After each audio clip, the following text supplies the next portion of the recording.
రాజ్కుమార్ గారు మీరు ఆర్జీవి గారితో వర్క్ చేశారా కలిసి? ఆర్జీవి గారిని ఇంతవరకు నేను ఎదురుగా ఎప్పుడు కలవలేదు మేడం.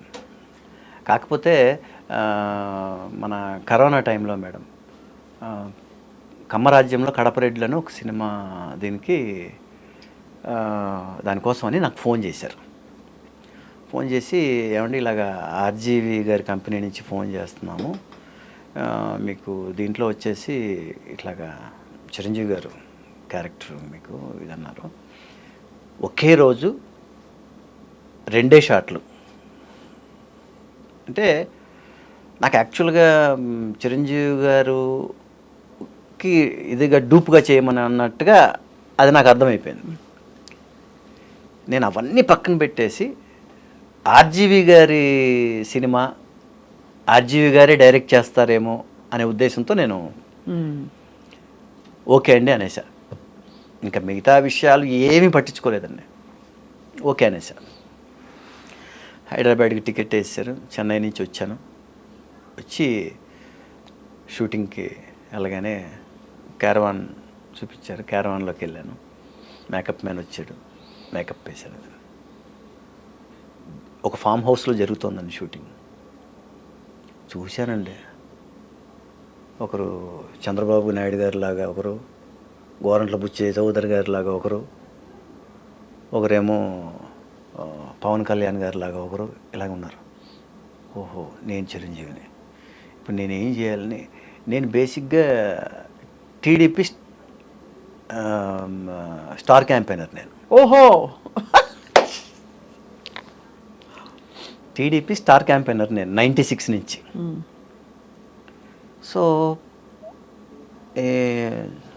ఇప్పుడు నేను ఏం చేయాలో అర్థం కాలేదు నాకు. సరే, వాళ్ళు అన్నట్టుగానే కరెక్ట్గా ఒక మధ్యాహ్నం పైన ఒక 4 o'clock టైంలో పిలిచారు.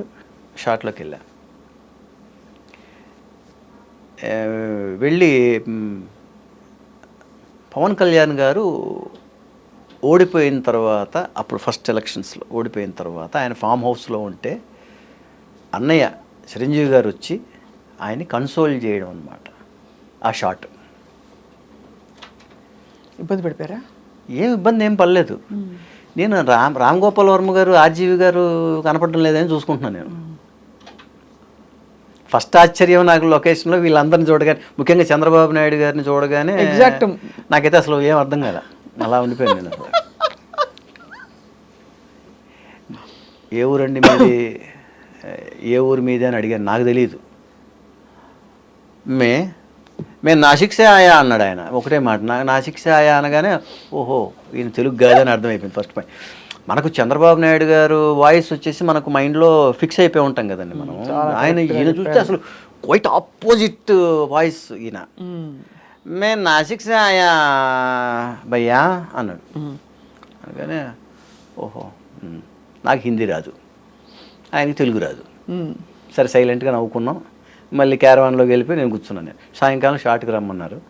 షాట్కి రమ్మన్న తర్వాత పవన్ కళ్యాణ్ గారు క్యారెక్టర్ ఆ అబ్బాయి అలా కూర్చొని ఉంటే అన్నయ్య చిరంజీవి గారు వెళ్ళి భుజం మీద చేసి, అంటే అన్నయ్యని ఇలా చూస్తాడు. ఆయన చూడగానే అంటాడు అన్నయ్య, ఇది షాట్. సరే ఓకే. రామ్ గోపాల్ వర్మ గారి అసిస్టెంట్ అబ్బాయి డైరెక్ట్ చేస్తున్నాడు. అది ఆ పేరు మర్చిపోయాను నేను. నేనేమో ఆర్జీవి గారి కోసం చూస్తున్నా. సరే అర్థమైపోయింది, ఆయన రావట్లేదు, సార్ అసిస్టెంట్సే చేస్తున్నారని అర్థమైపోయింది. ఆ షాట్ తీశారు. సార్ మీకు అయిపోయింది అన్నారు. మళ్ళీ నైట్ ఫ్లైట్కి టికెట్ వేసారు. నేను నైట్ ఫ్లైట్కి బయలుదేరి చెన్నై వచ్చాను. అక్కడికి అయిపోయిందండి.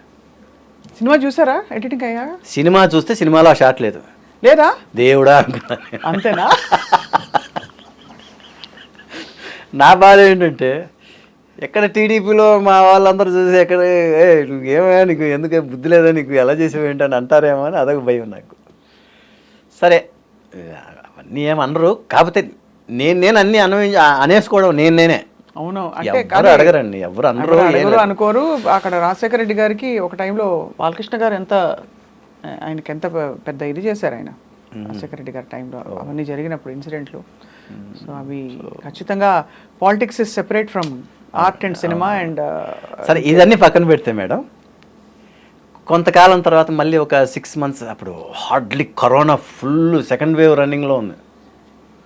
ఆ టైంలో ఇంకొకసారి మళ్ళీ వచ్చింది ఫోన్ చేసి, సార్ ఇప్పుడు మీరు మొన్న ఒకే షాట్తో చేశారు, ఇప్పుడు సినిమా మొత్తం మీరు చిరంజీవి గారి లాగా ఉంటారు సార్, చిరంజీవి గారి క్యారెక్టర్ అందులో ఆర్జీవి మిస్సింగ్ సార్ ఇది అన్నారు. ఆర్జీవి మిస్సింగ్ ఏంటి సార్ అంటే, ఇందులో టైటిలే ఆర్జీవి మిస్సింగ్, రామ్ గోపాల్ వర్మ గారు ఇందులో కిడ్నాప్ అవ్వబడతారు, అది చిరంజీవి గారు క్యారెక్టర్కి పవన్ కళ్యాణ్ గారి క్యారెక్టర్ మీద పడుతుంది, తర్వాత చిరంజీవి గారు పవన్ కళ్యాణ్ గారు చేరి ఆ కన్ఫ్యూజన్ని ఛేదించి అసలు ఎవరు కిడ్నాప్ చేసింది పట్టుకొని ఫైనల్గా ఆర్జీవి గారిని కాపాడుతారు, ఇది కథ అన్నారు. నాకు ఈలోపే ఆ ఒక్క షాట్కే భయం వచ్చేసింది కదండి. నేను నమస్కారం బాబు నేను చేయలేనండి ఏమనుకోవద్దని నాకు నిజంగా భయం వచ్చేసింది నాకు.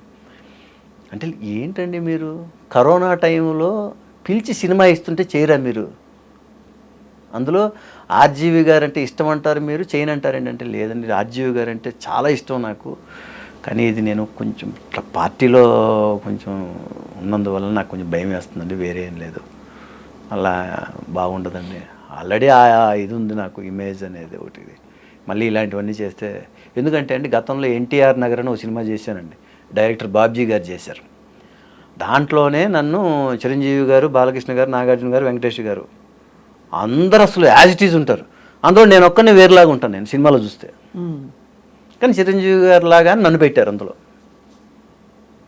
కానీ ఆ సినిమా వల్ల నాకు వచ్చిన ఒక ప్లస్ పాయింట్ ఏమైందంటే అందరూ అలాగే ఉన్నారండి, నేను మాత్రం సపరేట్గా ఉంటాను. నేను ఏంటంటే చిరంజీవి గారు మాత్రం అలా లేరు యాజ్ ఇట్ ఈస్గా అని అన్నారు ఆ సినిమా చూసి. చూసి అమ్మయ్య నాలా నేను ఉన్నాను అని. అంటే అదొక విధంగా గొప్ప కాంప్లిమెంట్, ఒక ఎంత పెద్ద స్టార్. కానీ మన ఇండస్ట్రీ వాళ్ళు నన్ను పచ్చి బూతులు తిట్టారండి బాబు. ఏమయ్యా ఆ సినిమాకి చేయకపోతే నీకేం గడవదా, ఎందువల్ల అసలు అలాంటిది ఆల్రెడీ నీవు అదొకటి ఉంది కదా నీకు, మళ్ళీ ఇలాంటివన్నీ ఎందుకు చేసావని తిట్టారు నన్ను. తర్వాత నాకే ఇప్పుడు 10 మందిలో 8 మంది తిట్టేసరికి నిజంగా తప్పు చేసావు నువ్వు ఫీలింగ్ వచ్చిందండి నాకు. ఏది మీరు అమరాజ్యంలో దాని గురించి మాట్లాడతారా? కాదు, ఎన్టీఆర్ నగర్ గురించి. అదే ఎన్టీఆర్ నగర్ ఇలాంటివన్నీ గుర్తొచ్చి నాకు. తర్వాత అది చేశానే తప్ప కమ్మరాజ్యంలో కడపరెడ్లు చేశానే, ఆ ఒక్క షాట్ చేశానే కానీ రిలీజ్ ఇప్పుడు కూడా భయం వేసిందండి బాబు. రిలీజ్లో మా ఫ్రెండ్స్ మా కొలీగ్ వాళ్ళు వీళ్ళు కొంతమంది వెళ్ళి చూసిందండి, నీ షాటే లేదన్నారు. అనగానే అమ్మ బాబోయ్ నమస్కారం అనుకున్నాను నేను. కట్ చేస్తే ఈ ఆర్జీవి మిస్సింగ్ సినిమాకి నిజంగా నాకు ఈ ఇంటర్వ్యూ ద్వారా కూడా నేను ఆర్జీవి గారికి క్షమాపణలు చెప్పుకుంటాను, ఎందుకంటే ఆయన అంటే చాలా ఇష్టం నాకు. కానీ నాకు ఇలాగ వచ్చింది అవకాశం అనేది బాధ, చేయలేకపోయానే అనేసి ఆ భయంతోనే చేయలేదండి. నాకైతే ఇప్పటికీ నా మెయిల్లో ఉంటుంది, ఫోన్లో మెయిల్లో ఉంటుంది నాకు. వాళ్ళు ఒకటే అన్నారు, వాళ్ళ అసిస్టెంట్ డైరెక్టర్స్ వాళ్ళ ప్రొడక్షన్ ఎగ్జిక్యూటివ్స్ ఉన్నారు కదండి, సార్ మేము మెయిల్లో పంపుతాం, ఒక్క కాంట్రవర్షియల్ ఇది ఉంటే మీరు చేయొద్దుని అంటే పంపించారు మేడం. డైలాగ్ టు డైలాగ్ ముహూర్తం నుంచి శుభం షాట్ వరకు పంపించారు. ఎక్కడ నిజంగా కూడా గాడ్ ప్రామిస్గా ఒక్క కాంట్రవర్సీ లేదండి. అదొక స్టోరీ, ఒక ఫిక్షన్ స్టోరీ లాగా వెళ్తుంది అంతే అది.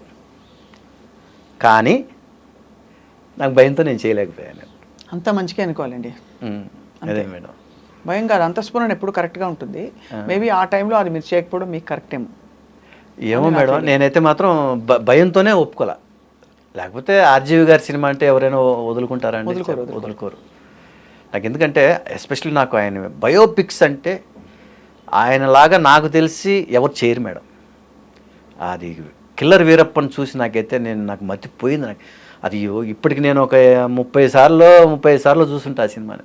అంటే ఇన్వాల్వ్ అయిపోతాం మేడం, అసలు ఓ ఇలా జరిగిందా, నిజంగా అలా జరిగిందా అన్నట్టుగా తీస్తారు ఆయన. సో ఆర్జీవి గారు అయితే ఇంతవరకు ఆయన నేను ఎదురెదురు పడిందే లేదు. ఆ ఒక్కరోజు వెళ్ళిన ఆ రోజు కూడా సార్ని ఎప్పుడు కలవచ్చండి అని నేను అడిగా. కలవచ్చు చెప్తామండి వద్దురు కానీ ఆఫీస్కి. సార్ కూడా చెప్పారు, ఒకసారి ఆఫీస్కి పిలిపిద్దామని అన్నారు. అంటే తర్వాత 3-4 సార్లు అడిగా, ఎప్పుడు పిలిపిస్తారండి సార్ ఏమని చెప్పారు ఆయన. చెప్తామండి అన్నారు. తర్వాత సో ఆర్జీవి గారితో అలాగే ఇంతవరకు ఫేస్ టు ఫేస్ కూడా కలవలేదు. కలుస్తారు త్వరలో.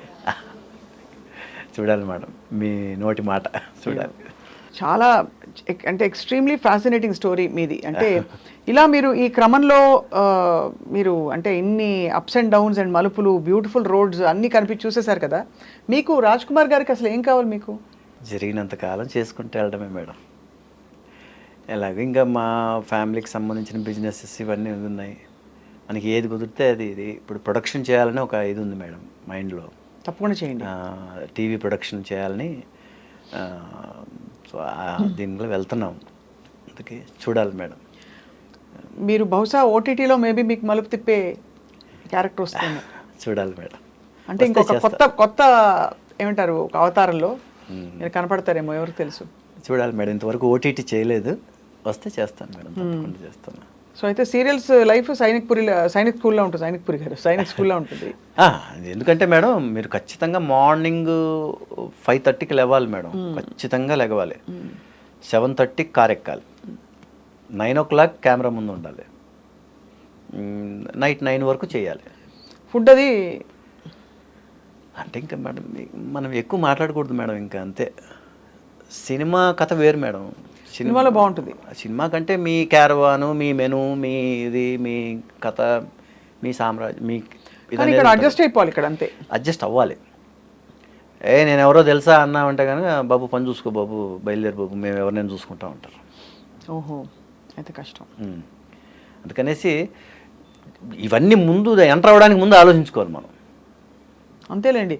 అయితే మీకు ఆ ప్యాషన్ ఉండబట్టి ఇవన్నీ కనిపించకుండా మీరు అంటే ఇప్పుడు నేను చెప్తున్నాను కదా మేడం, సినిమా నుంచి సీరియల్కి వచ్చాం.